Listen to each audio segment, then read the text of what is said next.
Kalau ketika kami bawa proposal, mesti waktu itu jawabannya nggak ada anggaran, gitu, nggak ada duitnya, gitu, nggak ada yang dipakai untuk membiayai, gitu. Oke. Antara masyarakat, pemerintah, kalau di dalam masyarakat ini ada termasuk di dalamnya kelompok disabilitas sendiri, ini harus mempunyai persepsi yang sama tentang pemahaman hak yang setara terhadap disabilitas.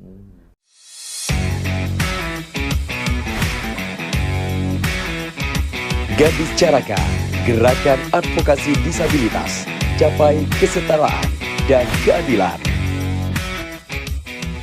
Pelibatan penyandang disabilitas dalam mewujudkan infrastruktur dan pelayanan publik yang ramah dan inklusif.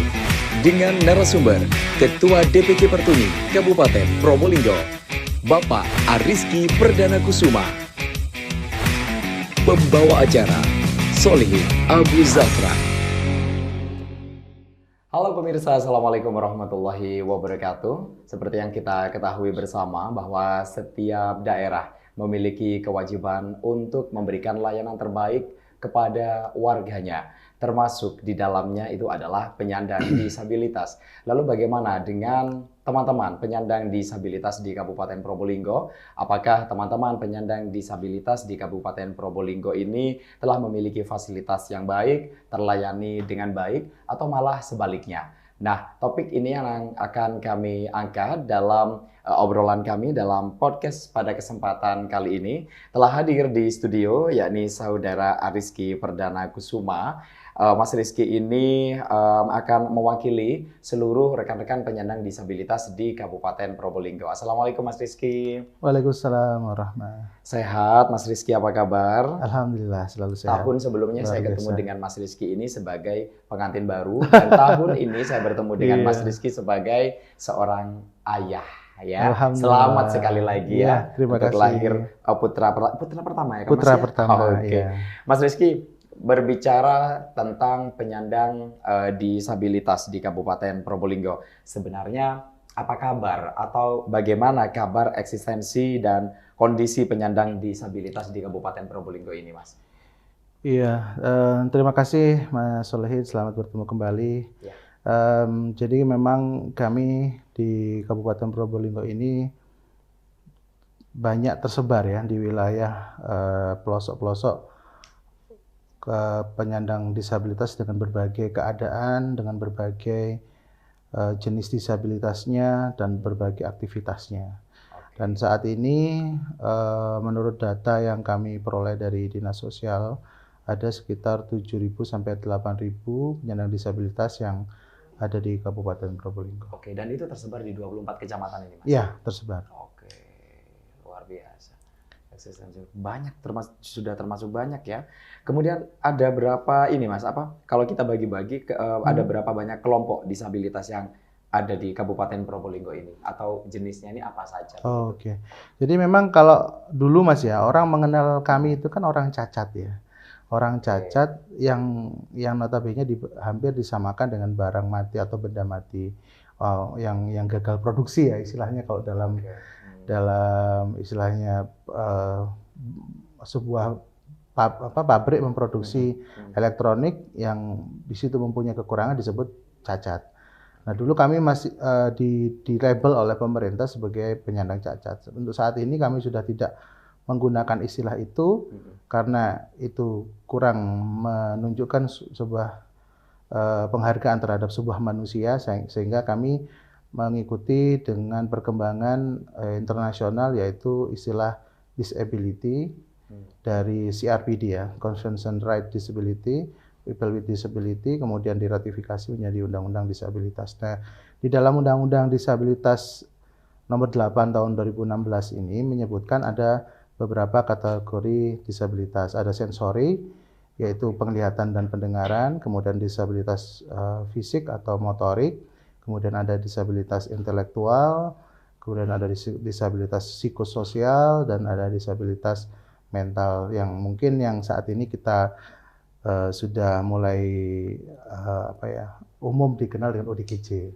Itu masuk dalam kategori disabilitas. Ya. Nah ini kalau di Kabupaten Probolinggo sendiri kelompok-kelompoknya ada 3. Ada Pertuni, organisasinya Persatuan Tunanetra Indonesia, kemudian ada Gerkatin, Gerakan Kesejahteraan Tunarungu, dan PDKPRO, Persatuan Disabilitas Kabupaten Probolinggo.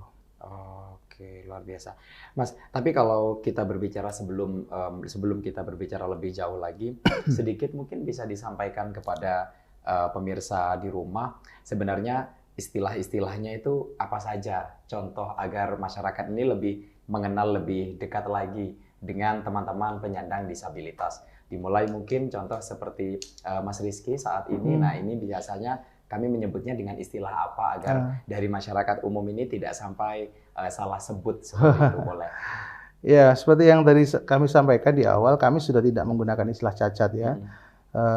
Kemudian istilah cacat ini berkembang menjadi anak luar biasa atau orang dengan keluar biasaan karena tidak biasa jadi disebut luar biasa. Kemudian berganti lagi menjadi istilah anak berkebutuhan khusus atau orang berkebutuhan khusus. Kemudian pada saatnya kami menggunakan istilah disabilitas ini sesuai dengan Undang-Undang Nomor 8 Tahun 2016 tadi. Kami menggunakan istilah disabilitas atau teman-teman akrab menggunakan istilah difabel.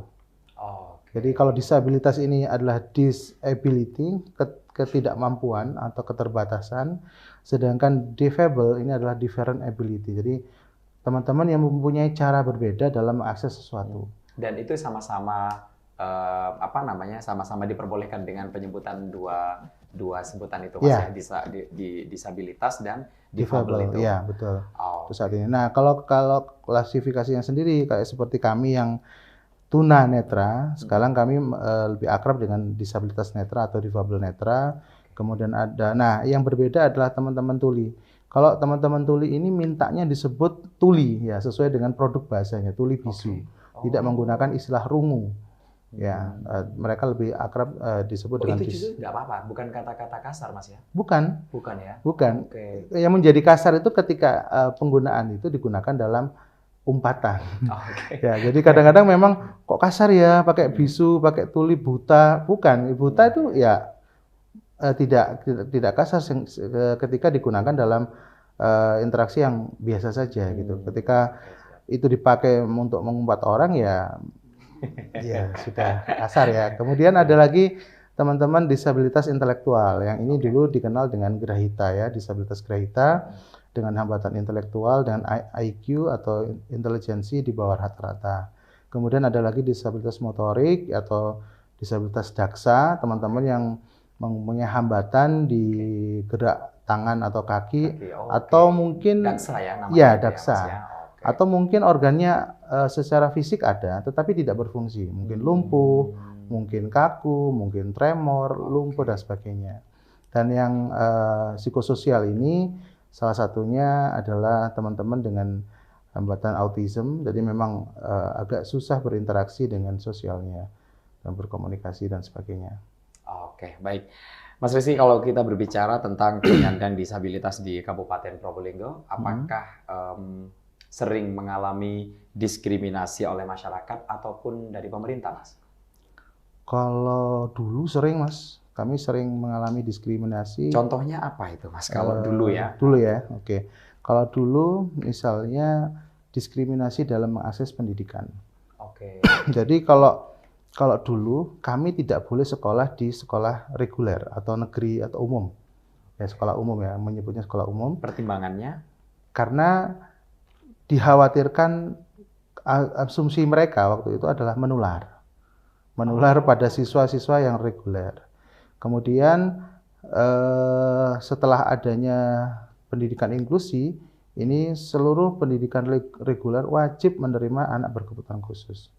Karena itu sudah ditetapkan dalam peraturan, artinya sebuah lembaga negara yang menolak anak yang sedang mengakses dunia pendidikan bisa termasuk dalam pelanggaran HAM. Nah, kemudian yang lain adalah diskriminasi misalnya di bidang pemungutan suara. Jadi teman-teman dengan disabilitas seringkali dilewatkan karena dianggap menyulitkan.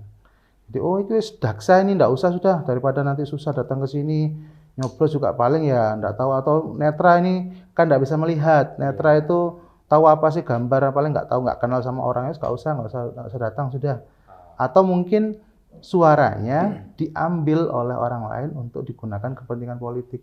Oh, Ya, jadi ya dia nyoblos tapi dicobloskan. Tapi kan dia tidak diberikan keterangan siapa calonnya siapa. Nah, ini adalah bentuk diskriminasi. Tapi untuk saat ini kami rasakan perlahan masyarakat dan pemerintah mulai sadar bahwasanya disabilitas juga bagian dari masyarakat itu sendiri sehingga harus kembali dimasyarakatkan, dikembalikan kepada masyarakat dengan fungsinya, dengan kemampuan yang berbeda dari difabel tadi, tentunya mereka akan punya kontribusi yang bermanfaat. Berarti perlahan sekarang ini sudah mulai membaik dan meminimalisir terjadinya diskriminasi itu. Ya. Berarti pemerintah ini apakah sudah memberikan hak yang sama Mas sampai saat ini? Memberikan hak yang sama dan setara serta adil bagi penyandang disabilitas sama seperti masyarakat lainnya? Kalau secara keseluruhan ya, pemerintah ini mulai ya menuju ke arah pemenuhan hak yang sama, setara dan adil. Karena semenjak adanya regulasi Undang-Undang Nomor 8 Tahun 2016 tadi tentang disabilitas, pemerintah wajib memberikan pemenuhan dan penghormatan terhadap hak disabilitas. Mulai dari hal yang kecil sampai hal yang besar ya, termasuk misalnya mendapatkan akses pekerjaan, jaminan kesehatan, kemudian pendidikan yang layak, kemudian perlakuan yang sama di depan hukum. Nah, seperti itu, Mas. Oke, baik, luar biasa.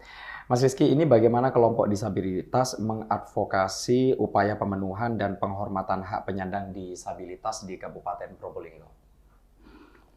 Ya, dari awal kan Pertuni itu kan berdiri di tahun 1995 ya untuk cabang Probolinggo.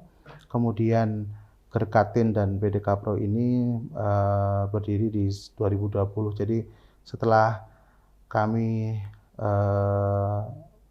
berjejaring, jadi untuk membangun sebuah masyarakat yang inklusi, mengadvokasi ini semua, kita tidak bisa bekerja sendiri-sendiri, mementingkan kelompoknya masing-masing. Jadi kami mengawali dengan menyamakan persepsi. Apa yang menjadi hak dan apa yang perlu kami perjuangkan. Nah, dari kelompok disabilitas ini yang di Kabupaten Probolinggo, kemudian kami membuka jaringan yang lebih luas lagi dengan masyarakat, dengan kelompok LSM ya atau NGO yang ada di Kabupaten Probolinggo, bahkan di luar Kabupaten Probolinggo, serta kemudian juga mulai menjalin komunikasi yang baik dengan pemerintah. Karena pemerintah dalam membuat kebijakan itu memerlukan informasi tentang apa yang menjadi hambatan, apa yang menjadi kebutuhan, dan apa yang menjadi harapan teman-teman disabilitas. Karena selama ini kan kalau pemerintah membuat kebijakan itu masih sekedar menggugurkan kewajiban. Nah, karena mereka sudah merujuknya pada aturan, tetapi aturan itu tidak pernah dikomunikasikan dengan kami. Nah, inilah waktunya kami untuk menyampaikan aspirasi ini sehingga apa yang direncanakan oleh pemerintah kami terlibat. Sehingga ketika dilaksanakan, ketika itu dalam proses monitoring dan evaluasi, kami juga terlibat.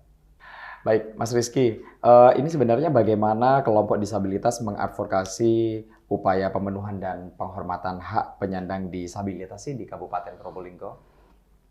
Ya, Mas. Jadi kalau memang kami awali dengan membangun persepsi yang sama ya. Jadi kan kalau di awal Pertuni lahir ini di Kabupaten Probolinggo di tahun 1995, kemudian Gerkatin dan PDKPRO di 2020. Nah, ketika kami sudah mulai kenal, kami coba untuk menyamakan persepsi, langkah kami satukan langkah, satukan visi ke depan untuk kepentingan yang sama, yaitu pemenuhan dan penghormatan hak disabilitas. Setelah itu, kami membuka jaringan dengan masyarakat dan pemerintah, baik itu yang ada di Probolinggo maupun di luar.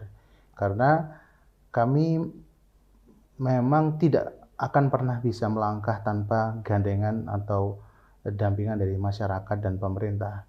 Karena kalau kami hanya berkoar-koar di media massa, di media sosial atau di jalan-jalan, itu pasti mereka kurang memperhatikan, bahkan kurang empati terhadap kami.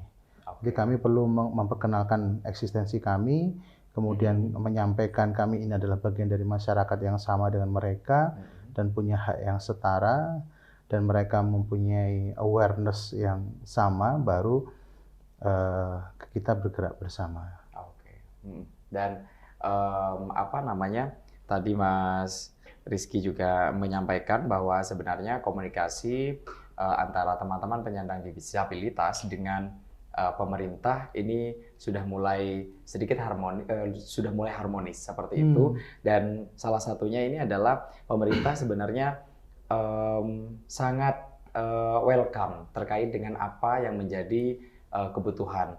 Nah, tadi juga sempat disentil terkait dengan regulasi dalam Undang-Undang Nomor 8 Tahun 2016 tentang disabilitas. Tapi berbicara tentang undang-undang ini, Mas Rizky, apakah undang-undang ini cukup untuk melindungi dalam pemenuhan hak dan juga melindungi dan pemenuhan hak penyandang disabilitas di Kabupaten Probolinggo? Kalau cukup mungkin tidak ya, karena regulasi ini kan masih setingkat nasional, Mas ya. Oke. Di Undang-Undang Nomor 8 Tahun 2016 ini memang masih payung besarnya istilahnya. Kalau ketika digunakan untuk kebijakan di daerah, perlu ada regulasi yang diadaptasi dari undang-undang tersebut. Berarti harus ada yang lebih spesifik lagi Betul. regulasinya. Regulasi yang lebih detail lagi, disesuaikan dengan kebutuhan, kemudian karakteristiknya masyarakat yang ada di daerah itu kan, kemudian kemampuan sumber dayanya, kemudian culture atau budaya yang ada di sekitar situ. Jadi kami masih membutuhkan peraturan yang lebih detail, yaitu mungkin perwali atau perbub atau perda. Oke. Sampai saat ini apakah hal tersebut sudah disampaikan kepada pemerintah setempat, Mas Rizky? Ya, semenjak kami dilibatkan di awal Musrenbang di 2018 itu. 2018 tahun kemarin, oke. 2018 lalu kami selalu mendorong adanya peraturan daerah tingkat kabupaten, karena 2016 sudah lahir Undang-Undang Disabilitas, di daerah perlu ada peraturan yang lebih mendasar lagi itu. Tapi ketika kami mencoba mengakses anggaran dengan beberapa kegiatan yang kami usulkan, ternyata mereka kesulitan untuk memfasilitasi kami. Apa Mas yang mendasari kesulitan tersebut? Biasanya asal anggaran sih, Mas. Jadi kalau ketika kami bawa proposal, mesti waktu itu jawabannya nggak ada anggaran, gitu, nggak ada duitnya, gitu, nggak ada yang dipakai untuk membiayai, gitu. Nah, karena mereka bingung mungkin ya membunyikan dalam pelaporannya, karena mereka kan harus mempertanggungjawabkan anggarannya kan, Mas. Nah, mereka bingung mungkin regulasi apa yang mau dipakai, sementara mereka tidak punya. Nah, seperti itu. Tapi memang dari kami pun ada kekurangan. Kekurangan kami dari kelompok disabilitas ini adalah waktu itu ya, sehingga di tahun ini itu belum mengetahui tentang siklus anggaran. Nah, baru kami terlibat dalam kegiatan advokasi yang didonasi oleh Kiat melalui Gesit. Kemudian ada pendampingan dari Penabulu. Kami baru sadar nih, ternyata siklusnya seperti ini, ada alurnya. Ini yang menjadi harus saling berkaitan, tidak bisa hanya mendorong pemerintah harus memenuhi, tetapi kami pun seharusnya kooperatif. Begitu ya. Baik. Jadi paling tidak tetap dari teman-teman penyandang disabilitas ini ada langkah lain selain mengkomunikasikan itu kepada pemerintah. Nah, pada saat sudah berhasil mengkomunikasikan dari pihak lain ini paling tidak ini juga akan bisa menjadi komunikasi, dan ini juga bisa membantu peran pemerintah dalam perencanaan pembangunan berikutnya, begitu ya, betul. Mas Rizky? Mantap ya? sekali. Oke. Ya. Berarti selain itu, apa yang menjadi tantangan terbesar dalam pemenuhan hak dan penyandang disabilitas di Kabupaten Probolinggo? Apakah yang paling besar ini kendalanya adalah di anggaran, Mas? Ya, sebetulnya yang mendasar adalah persepsi, Mas, atau pemahaman yang sama. Jadi antara masyarakat, pemerintah, kalau di dalam masyarakat ini ada termasuk di dalamnya kelompok disabilitas sendiri, ini harus mempunyai persepsi yang sama tentang pemahaman hak yang setara terhadap disabilitas. Kalau sudah ini menjadi satu visi, satu pemahaman, nah saya rasa perlahan mudah untuk menjalankan pemenuhan dan penghormatan hak disabilitas. Kemudian yang menjadi tantangan berikutnya adalah kami memang belum punya regulasi tadi, belum punya aturan yang sifatnya detail ya, disesuaikan dengan spesifik. Ya, lebih spesifik lagi terhadap kebutuhan itu, baru mereka punya arahan nih. Jadi pertama pengetahuan, pemahaman, kemudian didukung oleh regulasi, dan yang terpenting juga adalah kesadaran bersama tentang kesetaraan. Oke, siap. Baik. Berarti saya coba sampaikan saya kuatkan lagi pada saat Undang-Undang tentang disabilitas tahun 2016 itu dikeluarkan secara gambaran umum, dan sampai tahun ini Kabupaten Probolinggo ini masih belum memiliki regulasi secara spesifik di daerahnya. Begitu, Mas ya? Betul. Sampai sekarang ini ya? Sampai sekarang. Kalau yang terkait dengan pemenuhan hak disabilitas ya. Oke, pemenuhan disabilitas ini. Tapi memang ini Mas, mereka sudah mulai menyamakan. Berupaya? Ya, berupaya menyamakan persepsi. Jadi kami kemarin dimasukkan dalam kebutuhan di PUG. Pengaruh utama gender. Tapi kami lebih menginginkan lebih spesifik lagi, karena itu hanya hak secara umum. Ketika ada perda yang disabilitas yang lebih spesifik lagi, saya rasa masing-masing satker atau OPD yang ada di Kabupaten Probolinggo akan lebih leluasa lagi untuk membuat sebuah program kerjanya. Oke, baik. Lalu bagaimana, Mas, progres pelibatan teman-teman penyandang disabilitas dalam pembangunan di Kabupaten Probolinggo ini? Ya, alhamdulillah sih Mas, semenjak ada musyawarah tersebut, kemudian di tahun yang sama Kiat mulai masuk untuk program PRIM ya, infrastruktur jalan kawasan wisata nasional Bromo kemarin, dan akhirnya ada prasyarat untuk pelibatan perempuan dan disabilitas dalam organisasi penyerta proyek tersebut. Dan akhirnya kami bersama Muslimat itu dilibatkan dalam forum lalu lintas angkutan dan jalan. Nah, ini yang menurut saya peluangnya sangat besar untuk mendongkrak pintu agar lebih lebar lagi kami terlibat dalam pembangunan. Karena yang agak lucu ya, ketika kami dilibatkan di infrastruktur itu ya, asumsi kami waktu itu, masa disabilitas disuruh angkut-angkut batu, kemudian disuruh nyetir alat berat gitu kan, berisiko sekali ya. Jangan-jangan bisa menimbulkan disabilitas baru nanti. Dan ternyata tidak. Dan ternyata tidak seperti itu. Artinya sesuai dengan amanah undang-undang tersebut, peran yang proporsional itu diterapkan. Jadi sesuai dengan kemampuan yang dia miliki, kemudian pendapatan yang setara dengan yang pekerja yang lain. Kemudian mereka juga punya hak berkontribusi memberikan masukan dalam perencanaan. Nah, di dalam forum lantas ini kami mulai banyak menyampaikan isu-isu inklusi sosial. Adanya peran perempuan, peran disabilitas. Di setiap pertemuannya di 1 bulan sekali kami selalu hadir di forum lalu lintas angkutan dan jalan tersebut. Nah, di sini kami mulai dihubungkan dengan dinas-dinas yang lain.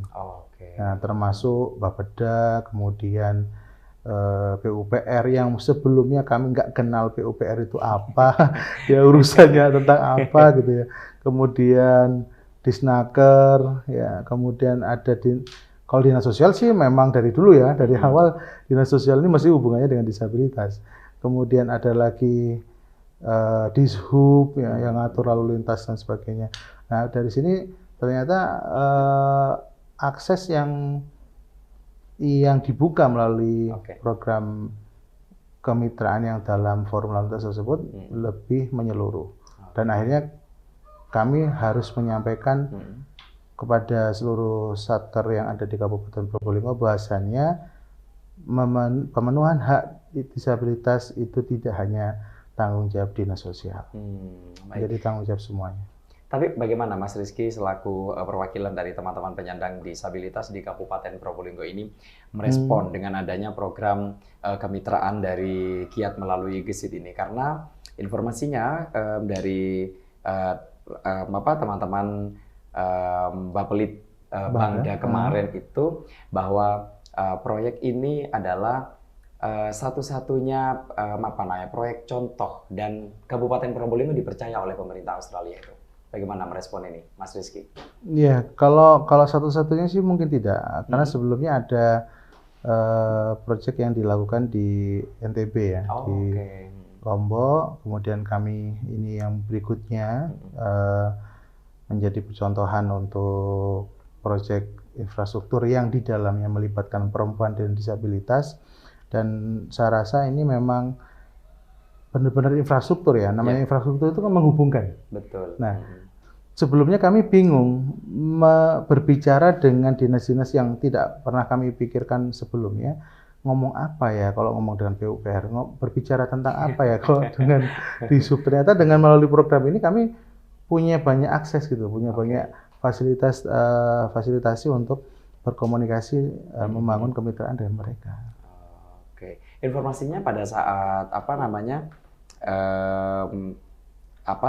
monitoring dan evaluasi itu teman-teman penyandang disabilitas sempat dilibatkan juga ini katanya Mas Rizky untuk akses jalan melalui program kemitraan itu. Apa yang menjadi koreksi dari teman-teman penyandang disabilitas? Iya, memang kemarin di proyek yang 4 bulan ini bersama Gesit, salah satu proyek kami adalah melakukan riset aksi ya.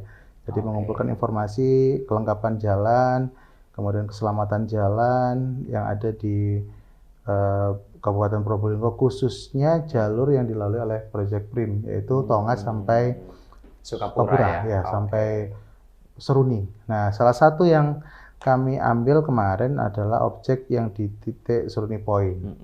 Nah, itu waktu itu kebetulan memang masih proses pengerjaan.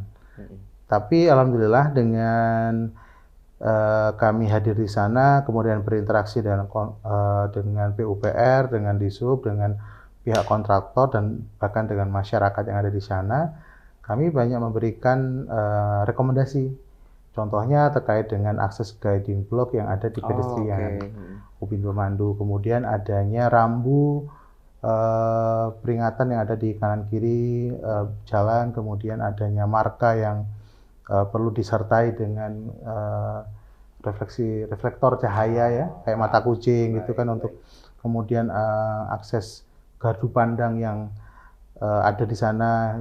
Kemarin sempat saya naik sampai gardu pandang itu Mas untuk memastikan apakah spot ini ramah dengan disabilitas. Nah, sebagai bahan rekomendasi kami mengusulkan agar kalau ini menjadi spot yang menarik, harusnya memang dibuat yang seramah mungkin dan seaman mungkin sehingga siapapun bisa naik ke sana. Termasuk adanya pembatas pinggir jurang itu ya, yang ada di kiri jalan kalau dari sini menuju naik itu adanya pembatas yang perlu diperhatikan sehingga anak-anak ini tidak sampai mengalami kecelakaan di sana, karena kan seringkali mungkin ketika melalui akses itu anak-anak penasaran gitu ya, ingin melihat pemandangan tetapi tidak tersedia pengaman, termasuk lampu-lampu yang ada di sekitar sana. Oke, jadi paling tidak dari teman-teman penyandang disabilitas ini sudah memberikan beberapa rekomendasi untuk bisa diperbaiki sehingga ya. Bukan diperbaiki. Apa ini Mas? Ini masih proses pengerjaan. Oh ya, benar masih. Betul sekali. Jadi paling tidak bisa menjadi bahan pelengkapnya ya. Oke, baik. Jadi ketika tidak menunggu jadi kemudian dibongkar atau direnovasi, tetapi ini masih proses pengerjaan, apa yang menjadi rekomendasi dilengkapi gitu. Iya, jadi ini belum dilakukan. Jadi Ya. paling tidak sudah ada evaluasi dari teman-teman penyandang disabilitas. Selain itu, Mas Rizky, ini sebenarnya hal-hal apa saja yang sudah dilaksanakan kelompok disabilitas Kabupaten Probolinggo dalam mengadvokasi berbagai kebijakan pemerintah? Ya, selain kami terlibat dalam forum lalu lintas tadi ya, forum lalu lintas angkutan dan jalan, kami juga terlibat dalam proyek advokasi sosial khususnya di bidang infrastruktur bersama Muslimat. Kami membuat beberapa kegiatan aksi ya, seperti sosialisasi Undang-Undang Nomor 8 Tahun 2016, kita melibatkan pemerintah, masyarakat, dan kelompok disabilitas agar memang mereka menyadari bahwasanya regulasi itu diperlukan. Kemudian sosialisasi transportasi yang ramah bagi disabilitas, kami bekerjasama dengan Organda, kami memberikan sosialisasi dan edukasi kepada sopir, kepada kondektur, kernet, dan humasnya ya, PR-nya untuk memberikan wawasan bahwasanya kami juga punya hak yang sama dalam mengakses transportasi yang umum itu, sehingga perlu diperhatikan bagaimana sih gandeng netra itu, bagaimana sih kalau mendorong kursi roda, hal-hal seperti itu yang kami Itu sampaikan. ada berapa banyak berarti yang dihadirkan kemarin? Kemarin dalam sosialisasi transportasi ramah disabilitas ya? Kemarin yang hadir kurang lebih dari 4 kategori itu ada kurang lebih 12 orang. Jadi ada hampir 25 ya, 25 orang yang hadir untuk itu. Kemudian kegiatan yang lain Mas, selain bentuk sosialisasi, kami juga mengadakan pelatihan. Pelatihan komputer untuk teman-teman disabilitas. Kenapa kami mengadakan pelatihan ini? Karena kebutuhannya untuk mengakses peluang kerja.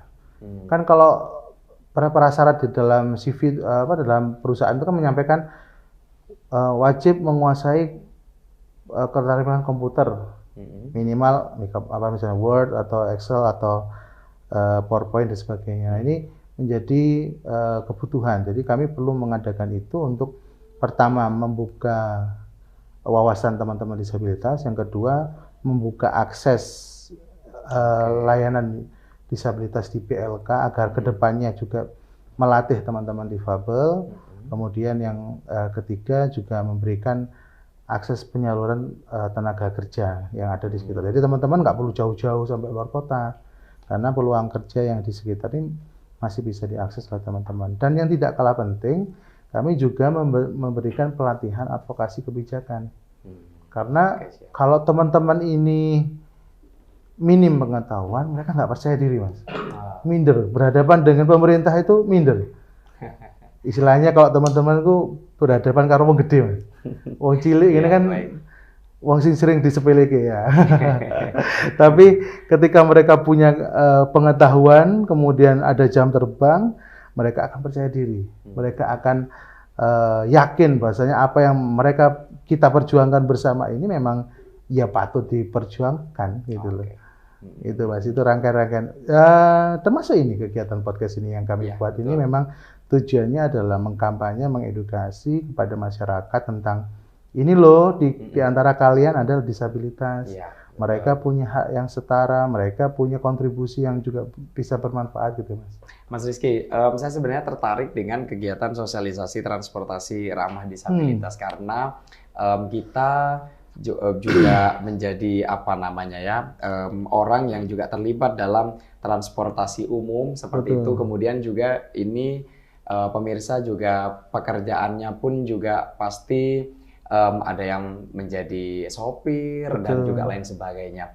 Sebenarnya kalau kita bisa disampaikan secara singkat aja, perlakuan umum yang diinginkan oleh teman-teman disabilitas itu dalam bertransportasi umum itu contohnya ini seperti apa Mas? Mungkin apakah memang teman-teman disabilitas ini pernah mengalami pengalaman yang kadang tidak sesuai dengan mereka gitu loh, perlakuannya sering, gitu ya. Sering. Gimana ini Mas? Mungkin yang pertama perlu dipahamkan bersama ya, ketika kami mencoba mengakses transportasi umum itu Mas, seringkali kami dianggap mohon maaf ya, ini asumsi kami ya. Seringkali kami dianggap sebagai penumpang gratisan. yang mungkin ketika naik di atas menyampaikan tidak punya uang atau uangnya sedikit, jadi ada asumsi-asumsi yang liar ya, yang beredar seperti itu, sehingga seringkali kami dilewatkan oleh kendaraan umum tersebut. Nah, kemudian kalau seandainya tidak dilewatkan, ya cara naiknya mungkin melayani. Saya beberapa kali jatuh Mas dari bis. Oh, dari bis itu? Ya, dari bis mau turun itu sopir tidak memahami penumpang ini butuh persiapan untuk turun, kemudian butuh waktu untuk menyesuaikan ketika turun ya. Tapi bis ini kan kesusu mesti kan ya. Tahu-tahu cepat. Kadang pun kami kaki kiri baru naik bis, kaki kanan belum naik, bis sudah jalan. Nah, ini sering kali, makanya perlakuan seperti ini memastikan penumpang ya jangankan yang disabilitas, yang non difabel aja seringkali jatuh dengan perlakuan-perlakuan seperti perlakuan-perlakuan seperti itu kan berisiko kan Mas, berbahaya, dan terutama bagi teman-teman kursi roda nih Mas, kan yang mereka kan pengen ya mengakses kendaraan umum yang relatif ekonomis, kemudian mereka juga ingin bersosialisasi dengan masyarakat. Karena dia membawa kursi roda pastinya kan ribet kan. Nah, seringkali nggak mau diangkut, nggak mau dinaikkan dalam bis kalau yang rute sini ya, kalau yang rute Probolinggo. Tapi saya pernah berjalan-jalan di Malioboro di Jogja bersama teman saya yang kursi roda. Kru bisnya ini mau turun, menggendong teman saya, kursi rodanya dilipat, dimasukkan bagasi. Sampai seperti itu perlakuan mereka. Dan akhirnya mereka merasa nyaman gitu mengakses transportasi umum di sekitar mereka. Ya karena perlakuan yang kurang aman, yang kurang aware tadi, sehingga mereka merasa khawatir ya. Terus lagi, ya maaf ya, seringkali penyandang disabilitas rawan terhadap kekerasan, terutama kekerasan seksual. Nah ini yang perlu diedukasi bersama. Maaf ya, mentang-mentang netra, nggak bisa melihat, dicolek-colek gitu ya. Nah ini kan juga bentuk kadang-kadang mungkin ada kekerasan bentuk verbal ya, dikata-katain atau yang kurang sopan lah begitu. Nah ini perlu edukasi dengan mereka. Dan ini rencana masih akan berlanjut dengan supir. Dan memang ini harus digencarkan ya Mas ya, bukan hanya sekali dua kali saja sosialisasi ini dilakukan, agar edukasi dan juga harapan yang ingin dicapai oleh teman-teman disabilitas ini benar-benar tersampaikan. Betul, kan membangun sebuah kebiasaan itu kan tidak bisa satu kali dua kali Mas. Iya, betul. Butuh waktu. Butuh waktu sekali. Dan mudah-mudahan ini juga bisa disimak dengan baik oleh ini utamanya Anda pelaku transportasi umum begitu ya, dan ini juga harus menjadi kepahaman kita bersama. Kalaupun kita yang non difabel menjadi penumpang umum, dan alangkah lebih baiknya jika saling membantu, dan itu akan menjadi sebuah hal pemandangan yang sangat luar biasa, membahagiakan. Baik, satu hal lagi ini Mas Rizky, sebenarnya upaya apa saja yang akan dilaksanakan kelompok disabilitas Kabupaten Probolinggo agar terus dapat berkontribusi dan bermanfaat bagi masyarakat, bangsa, dan negara dalam mewujudkan lingkungan yang inklusi dan ramah bagi siapapun? Yang pasti yang sudah kami sampaikan di awal tadi ya, kami tidak bisa mewujudkan Probolinggo yang inklusi itu sendiri. Kami butuh kerjasama, kami butuh rangkulan, gandengan dengan seluruh lapisan masyarakat dan pemerintah untuk mewujudkan itu. Sehingga kami memastikan kami akan terus menyuarakan isu inklusi sosial ini sehingga mereka sampai benar-benar kata inklusi itu tidak terlewatkan Mas. Karena sebetulnya inklusi itu bukan terkait hanya disabilitas. Inklusi kan maknanya tidak ada yang tertinggal. Tidak ada yang terlewatkan. Semua masuk, termasuk di dalamnya suku bangsa, agama, lapisan ekonomi. Dan sebetulnya inklusi ini kan sudah kita pelajari ya dari kita SD dulu, yaitu Bhinneka Tunggal Ika. Ya itulah bentuk inklusi sebetulnya di Indonesia. Nah ini yang kami terus advokasi, terus sampaikan kepada seluruhnya sehingga mereka punya persepsi yang sama. Baik, luar biasa. Baik, sebelum saya tutup podcast pada kesempatan kali ini, apa yang menjadi harapan Mas Rizky selaku perwakilan dari teman-teman penyandang disabilitas, harapan ke depan agar pemenuhan hak penyandang disabilitas di Kabupaten Probolinggo ini bisa menjadi jauh lebih baik dari sebelumnya. Terima kasih Mas Solihin. Kami harap melalui media, salah satunya ini ya, media kampanye yang kami buat ini bisa memberikan informasi walaupun mungkin belum bisa diterima seluruhnya. Tetapi PR kami itu tidak hanya berhenti kepada terbitnya Perda Disabilitas. Walaupun itu menjadi goal kami ketika mengusulkan kegiatan dalam proyek hibah bersama Kiat dan Gesit ini, tetapi apalah manfaatnya ketika perda lahir, perda disabilitas ada, tetapi pemenuhannya tidak ada. Jadi kami setelah perda tersebut ada, kami juga harus memastikan pemenuhan dan penghormatan tersebut juga terselenggara oleh negara. Nah, ini menjadi harapan kami perlu didukung oleh seluruh lapisan masyarakat, saling mengingatkan, saling bahu-membahu untuk bentuk kesetaraan. Karena tidak ada yang susah jika kalau ini dikerjakan bersama. Seperti lidi yang satu batang mudah dipatahkan dan lemah, ketika lidi ini menjadi satu ikatan, itu mempunyai kekuatan yang luar biasa. Luar biasa sekali. Terima kasih luar biasa statementnya dari Mas Rizky selaku perwakilan dari rekan-rekan penyandang disabilitas di Kabupaten Probolinggo, dan mudah-mudahan harapan yang telah disampaikan ini benar-benar diwujudkan dan direalisasikan oleh pemerintah Kabupaten Probolinggo. Begitu ya, Mas Rizky, terima kasih waktunya. Terima kasih, Mas. Pemirsa, sampai jumpa lagi dalam kegiatan podcast berikutnya. Wassalamualaikum warahmatullahi wabarakatuh. Sampai jumpa. Sampai jumpa. Acara ini diselenggarakan oleh DPC Pertuni Kabupaten Probolinggo dengan didukung oleh Kiat dan Pemkab Probolinggo.